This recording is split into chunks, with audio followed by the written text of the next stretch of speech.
Hello everybody, thank you for joining me on this video, and this video is going to be about creating a patch from scratch on the Kurzweil K2700, or program from scratch to use the Kurzweil term. I've been looking for videos on the internet about how to create patches and programs and multis and generally how to do Kurzweil editing, and there's a few but not many. I watched a really good one by Jim Alfredson on how he created a patch from scratch. It was a lead sound from a Pink Floyd song, and I'd recommend that you go and watch that one as well. But I thought I'd have a go at myself at creating a patch and also sharing it with you on YouTube. So if you're struggling to create a program on the K2700 or PC4 or similar Kurzweil keyboard, then stick around. So as you can see, I'm starting with a blank program, and I'm going to go through step-by-step development of the sound, and hopefully I'll remember to play the sound at each stage so you can hear how it develops. The sound itself is a simple program of 4 layers, and it's actually a copy of a well-used patch from my Yamaha S80 keyboard, which I like, and I didn't quite find the same kind of patch on the Kurzweil. So I thought I'd try and recreate it. This is the sound on the S80, just so you can hear what I'm aiming at.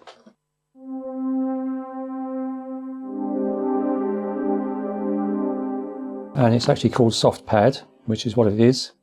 And the pads on the Kurzweil weren't quite the same, so here we go. So I'm starting with a clear program, as you can see. And the first thing we'll do is save it to a new program and rename it.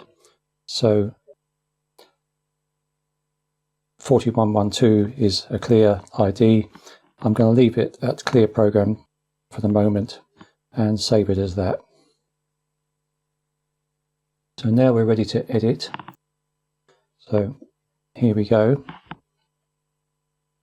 We'll start with layer 1, and the first thing we have to do is select a key map, and this will be 999 silence.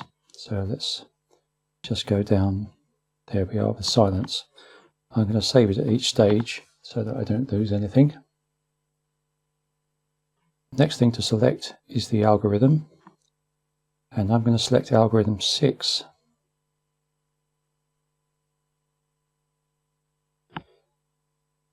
Which currently is empty. So we're going to change the first block to a shaped saw. The S80 sound is based on sawtooth, so find shaped saw. There, I went past it. Okay, and the second block is going to be the 2-pole low pass filter. Quite a long way down in the list.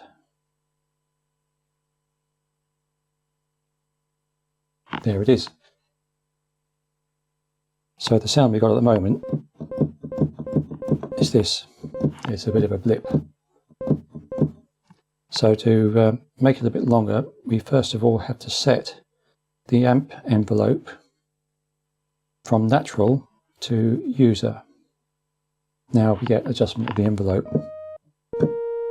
Now at least we get a sustained sound. So we'll start adjusting the parameters of the envelope, and attack 1 needs to be, I reckon, 0.4 seconds to give a fade in. There we go. All other attacks levels are going to be 100%, and all of the other release levels are going to be 100% except for the last one. So this is the way we're going to get it to sustain how we want.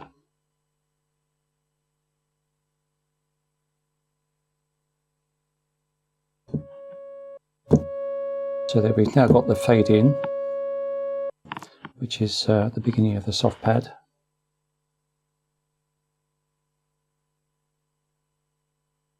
Change the release levels to 100% to match the sustain. It would be nice if there was a simple ADSR envelope. This is very much more complex and versatile. I'm sure it's great for some sounds, but it would actually be nice to have a simple ADSR as well. And release 3 time is going to be a long one because we want it to take time to fade out.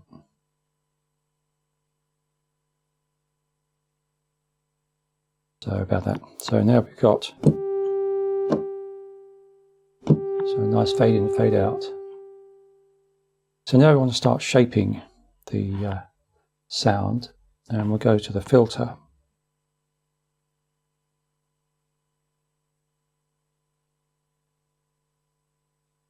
Which is in the algorithm. So we'll select the filter and edit that. So we need to page down to the frequency of the filter, which is going to be f2 87 Hz.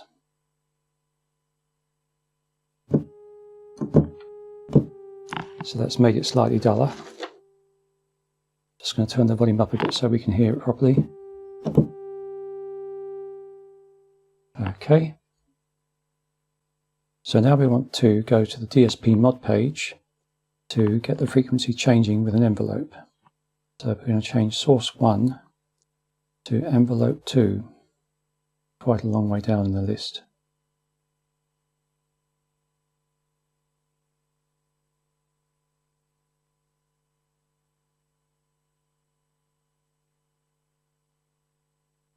There are ways of shortcutting to these settings, but I haven't got to grips with those yet. You have to know the index number of the settings.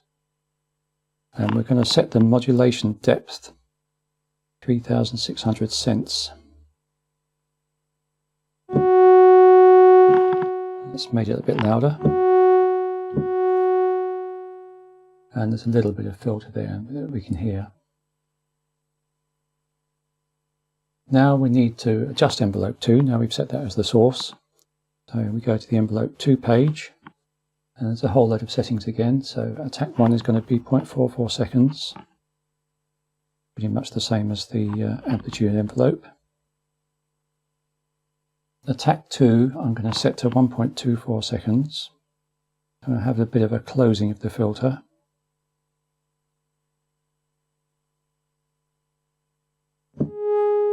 You can hear that wow there because of what I've just done. We're going to set that up to about 50 something %. 56 is good. And we then need to change all of the others to match that so that we don't get glitches in the sound.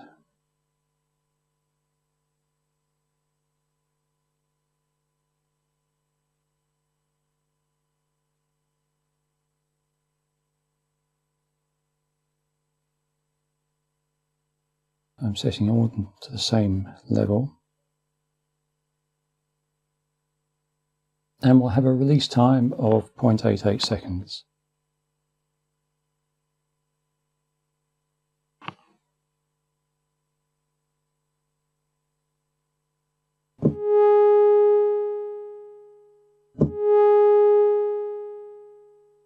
So that's good for the filter in the envelope.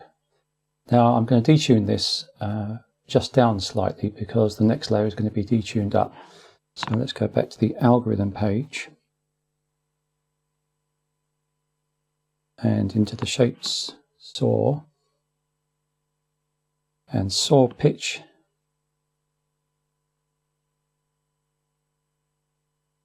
I want to go to fine tune, and that's going down by 7 cents. You can't really hear the change there.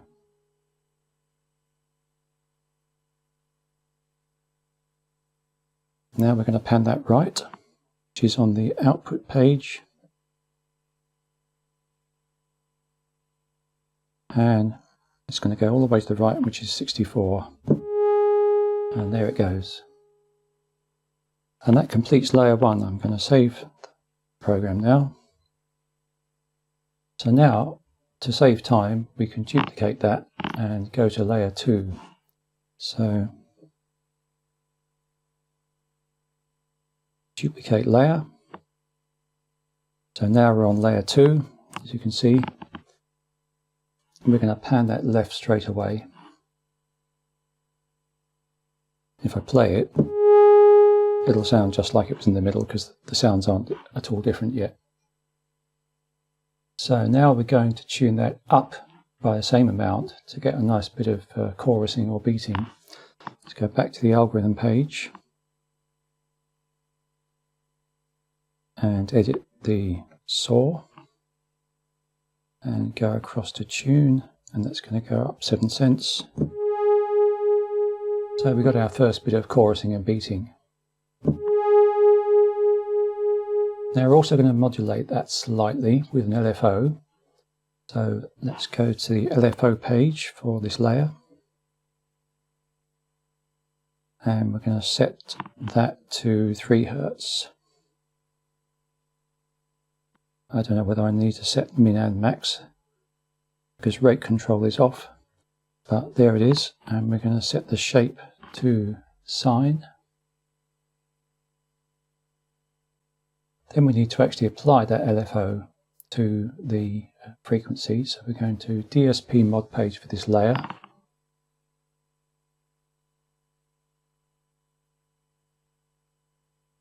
And saw pitch. And going to set the source to LFO1. Once again, I think it's quite a long way down the list.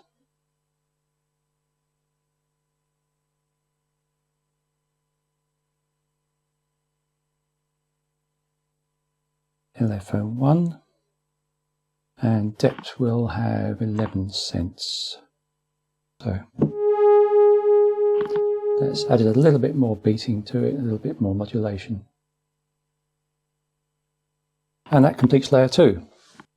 So I'm going to save that.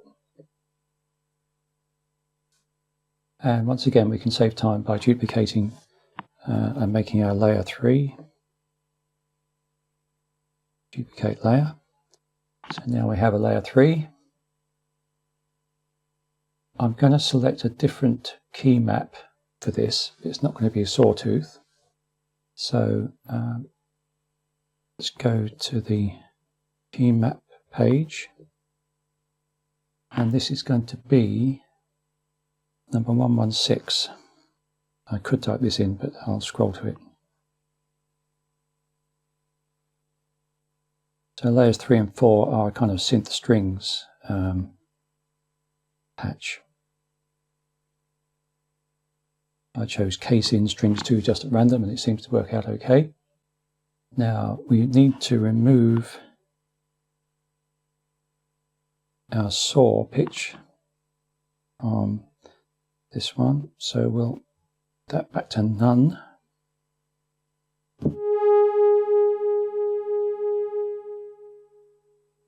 Going to change the amp envelope attack to a little bit longer, 0.64 seconds, because that's what I found in the old keyboard, that the amp envelope is slightly different. Now we'll go to the filter, which is in the algorithm. Select the filter and edit, and we're going to set that to D3 147 Hertz. There's something else happening there, you can just about hear. And we're going to change the resonance to 4 dB. With a bit of peak, you can hear the swell a bit better that way. Now we're going to modulate that filter from envelope 2. So the frequency is in DSP mod, and it's already set to envelope 2 from the previous layer. I'm going to just reduce that modulation a bit, and there's a bit of a wow there. Go back to envelope 2, and we're going to change the settings here. Attack 1 is going to be a bit longer to match the amp envelope.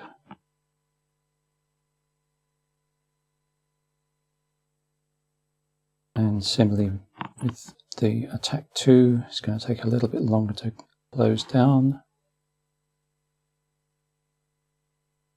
The rest of it is the same as the other layers. Now we want to detune this down slightly, so back to DSP control, and fine tune while I have -5. Can't hear much difference, but you will when the fourth layer is added. It's not quite loud enough, so we're going to add a few dB to that. Found +5 is better. Yeah, you can hear a bit less, more in the left hand side now.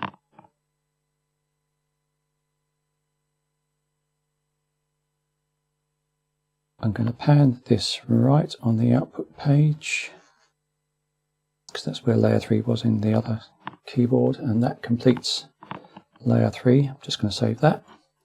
So as always, we're going to duplicate that layer for the final one, which is layer 4. And we don't need to do much to that. We're going to detune that up on the DSP control page.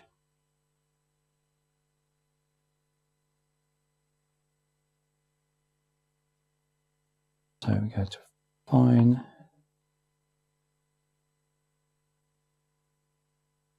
five,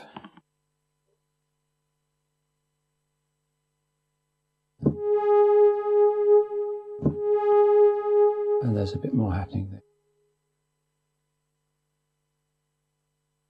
And on the output page we need to pan it left.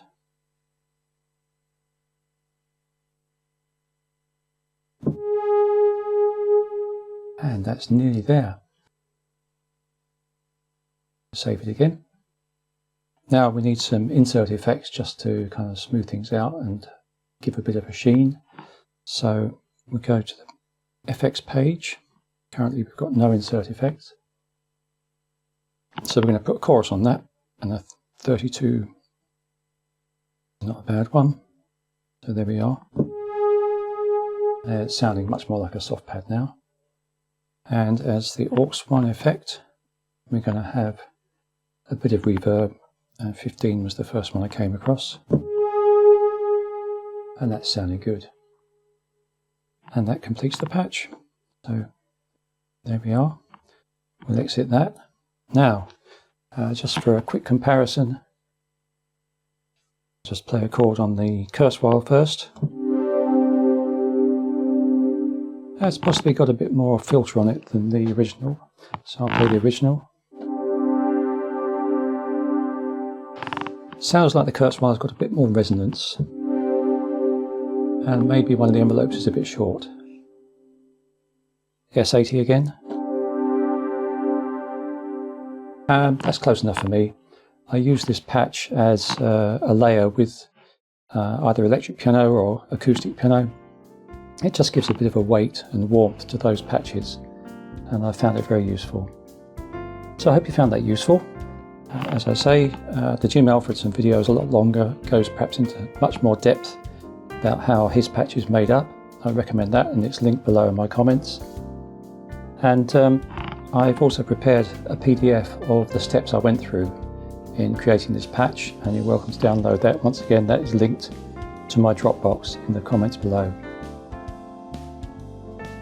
This is the first tutorial video I've done, so please take it warts and all, and let me know in the comments if you'd like more videos on this sort of thing. I'm learning as I go along, and I can share things as I find them out. Meanwhile, you can have a listen to the music I've produced on my YouTube channel so far, not using the Kurzweil. It's kind of smooth jazz with a few experiments in ambient tracks. But I hope you've enjoyed this, and thank you for listening to the end. And see you in the next video. Bye.